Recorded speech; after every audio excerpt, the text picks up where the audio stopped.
जे नन CSB जायफोर साख्रि मोनदोंमोन फ्राय 570 सा सुबुंफोरखौहाय इन्टारभिउ गैयाजासे CSB नि खुनु प्रसेस गैयाजासे एडभार्टाइजमेन्ट गैयाजासे 2020 मायथाइसिम बिथांमोना एपइन्टमेन्ट होबोदोंमोन। बे एपइन्टमेन्ट मोननाय सुबुंफोरनो बिथांमोना दानारि बान्था होनो नागिरदों बा दानारि होनो नागिरदों, सालारिसफोर होनो नागिरदों, आराय बोसोरनि खननै होनो नागिरदों। बेयो जोबोद मोनसे वेलकाम मुभ, बेयो मोजां मोनसे डिसिसन जादों। बे सालारिखौ थाबैनो बिथांमोना जाहाथे होयो बेखौनो जों खावलायनाय थाबाय। जों जोबोद नाजादोंमोन बिथांमोनखौ नैबे थार्ड ग्रेड आरो फर्थ ग्रेडनि जे साखरि बेयाव बिथांमोनखौ सोसननानै बिथांमोननि साखरिखौ जों रेगुलाराइज खालामनो जों नाजादोंमोन। जोङो सालारिबो होनो नाजादोंमोन, खिन्थु बबे हेडनिफ्राय बिथांमोननि सालारिफोरखौ होगोन बेखौ जोंनि अफिसारफ्रा नागिरनानै मोनाखैमोन। अफिसारफोरखौ जोबोद जोङो नारसिनदोंमोन, खिन्थु अफिसारफ्रा गिनानै जे खुनु प्रसिडियर गैयाजासे प्रसेस गैयाजासे होनाय साखरिनि सालारिखौ बोरै होनो होननानै अफिसारफ्रा एग्रि जायाखै। प्रिन्सिपाल सेक्रेटारिया एग्रि जायाखै, सेक्रेटारि पार्सनेल डिपार्टमेन्टआ एग्रि जायाखै। बेनि थाखाय जों बे दरमाफोरखौ होनो हाबोआखै। दा बिथांमोना जे होनो नागिरदों जों बेखौ जोबोद बरायदों आरो थाबैनो जाहाथे बे सालारिफोरखौ होयो बेनि थाखाय जोङो खावलायनाय थाबाय।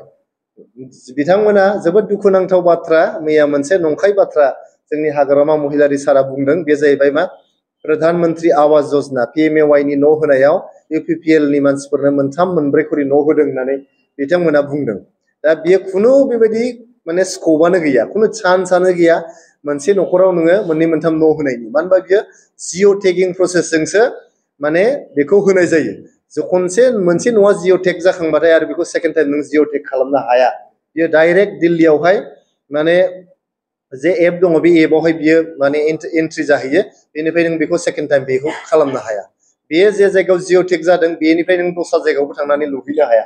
गतिके आरो बे जिनिसखौ खुनु जोंनि UPPL नि पार्टि वार्कारफ्रा मावाखै, बेखौ सरकारि मानसिफ्रासो मावदों। बेयाव GRS फोर दङ, आंगनबादि वार्कार, आशा, बिथांमोनासो बेखौ बानायदों। पशु सखि माने ग्रामिन सखि मा दङ जे जोंनि ग्रासरुट लेभेल जे सार्भिस प्रभाइडार दं बिथांमोनासो बेखौ खालामदों। बेखौ खुनु UPPL नि वार्कारफ्रा खालामनो मोनाखै। गाइडलाइन्सआनो बिदिनो, भारत सरकारनि गाइडलाइनानो बिदिनो, आसाम सरकारनि गाइडलाइनानो बेबायदिनो। गतिके बेखौ रावबो सोलायनो हाया, बेखौ BPF सरकाराबो सोलायनो हाया, जोंबो सोलायनो हाबोआखै। बिथाङा सानदोंबा जे बेखौ केन्सेल खालामनो हागोन, बेखौ केन्सेल खालामनो हाया। स' बेखौ जास्ट हेरेसमेन्ट होनायल' जागोन। जोंनि दिनाव जोङो फ्राय 3.5 लाखनिफ्रायबो बांसिन PMAY न'फोरखौ लुनानै कमप्लिट खालामनानै रायजोफोरनो जों होबोदों आरो फ्राय 3 लाखसोनि बारा जोङो सार्भे खालामनानै बै गरिब न'खरफोरनो न' होनायनि जे प्रसेस बेखौ जों खालामनानै गारबोदों। दा बिथांमोना बे न'फोरखौ जाहाथे मोजाङै लुनानै होयो बेखौसो जों खावलायदों। आरो बे न' मोनग्रा मानसिफ्रा रावबो UPPL नङा, रावबो BPF नङा, रावबो BJP नङा, बिसोर गरिब मानसिसो, गरिब न'खरसो। गरिब न'खरहा खुनु पार्टि एफिलिएसन थाया, बियो खुनु पार्टिनि मानसि नङा। बिथांमोनखौ जौगाहोनानै लांनांगौआ बयबो सरकारनि, गासैबो सरकारनि बियो बिबान। नोंथाङा जुदि गरिब न'खरखौ UPPL होननो नागिरदोंबा बियो जोबोद दुखुनांथाव। गासैबो गरिब न'खरा जे UPPL बे बाथ्रा नोंथाङा बुंनो सानदों बेबायदि जों नोंथांखौ बेबायदि सानाखैमोन। नोंथाङा दा खनब्रैसिम जोंनि BTR नि नोंथाङा CM जाबाय। बे खनब्रै CM जालायनाय एक्सपिरियेन्सनि गेजेराव नोंथाङा जुदि बेबायदि मन'भाब लानानै सरकार सालायनो नागिरदोंबा नोंथाङा बड'लेण्डनि जेबो जौगानाय लाबोनो हानाय नङा। बेखायनो नोंथांमोना जिखिनि मोजां खामानि मावजादों जोंनि UPPL सरकारनि दिनाव बेखौ नोंथांमोना सिगांनानै ला, जेखौ नोंथांमोना साबजाथाव मोनाखै बेखौ गार। ओंखायनो नोंथांमोना बे भिन्डिक्टिभ पलिटिक्सआव जाहाथे इन्डाल्ज जाया बेखौ खावलायहरनाय थाबाय। दानिया आङो खावलायनो लुबैदों नोंथांमोना 5 गेरेन्टि होदोंमोन आरो आं थांनाय आंनि प्रेस कनफारेन्सआव आं बुंदोंमोन जे नोंथांमोना फार्स्ट एग्जिकिउटिभ काउन्सिल मिटिंआवनो 5 गेरेन्टिखौ नोंथांमोना मावनानै देखाय। प्रथम गेरेन्टिया जाहैबाय BTR नि साफ्रोमबो मोननो हाथावना बा मोनथावथाव न'खरफोरनो हा होनाय। नोंथांमोना दा सार्भे खालामनायनिसो बाथ्रा बुंबाय, हाया जों होबोखाबाय, हा होनायनि प्रसेसल'सो, जायहा हा गैया, जायहा हा पाट्टा मोननांगौ बेखौ होनांगौल'सो नोंथांमोना। दासो सार्भे खालामबा बोरै जानो? दा सार्भे खालामनांगौथ' दरखार गैया। लेन्ड रेकर्डआ गासिबो डिजिटाइज जाजोब्बाय।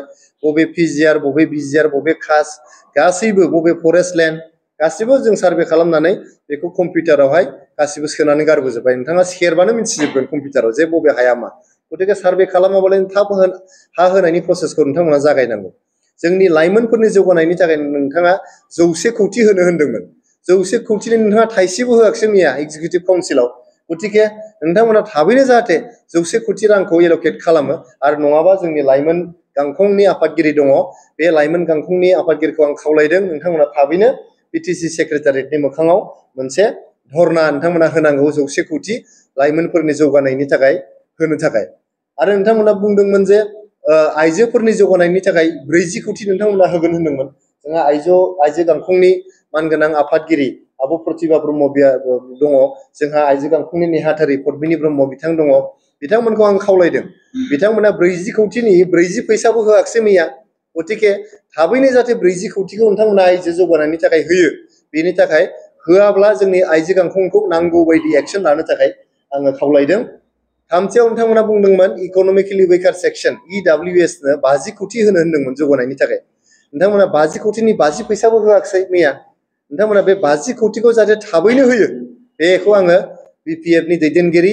आरो हाग्रामा महिलारि सारनावहाय आं खावलायहरदों आरो नोंथांमोना बेंगुरा सुबुंफोरनो पार्सन विथ डिसेबिलिटिस आरो गागि नोगोरारिफोरनो नोंथांमोना 10 कौटि होनो होनदोंमोन बोसोरफ्रोमबो 10 कौटिनि नोंथांमोना 10 फैसाबो होआखिसै गतिके बे मोनबा जे गेरेन्टि नोंथांमोना होदोंमोन मोनबा गेरेन्टिनि मोनसेबो नोंथांमोना मैया रायखांदिया गतिके नोंथांमोना नोंथांमोननि गेरेन्टिखौ नुनानै रायजो राजाफ्रा नोंथांमोननो भट होदोंमोन नोंथांमोनखौ देरहाहोदों नोंथांमोनखौ गोहोनि मासियाव जिरायहोदों दा गोहोनि मासियाव जिरायखांनानै नोंथांमोना रायजो राजाफोरनो होनाय रादायखौ बावनानै थाङोब्ला जोङो UPPL आ अराय नोंथांमोनखौ गोसोखांनो थाखाय थियारि जानानै दङ आरो जोंनि लाइमोन गांखं जोंनि आइजो गांखं मोनफ्रोमबो गांखं इनक्लुडिं पेरेन्ट बडि जोङो सेक्रेटारियेटनि मोखाङाव एसेम्ब्लिनि मोखाङाव जोङो डेम'क्रेटिक मास एजिटेशन खालामनो थाखाय जोङो रेडि जानानै दङ नोंथांमोना दासान जे जोंनि दिनाव हाग्रामा महिलारि साना एसेम्ब्लियाव सानसेबो फैयाखै बिथाङा समायखिराबो लायाखै MCLA जानानै बिथाङा 5 बोसोर समायखिराबो लायाखै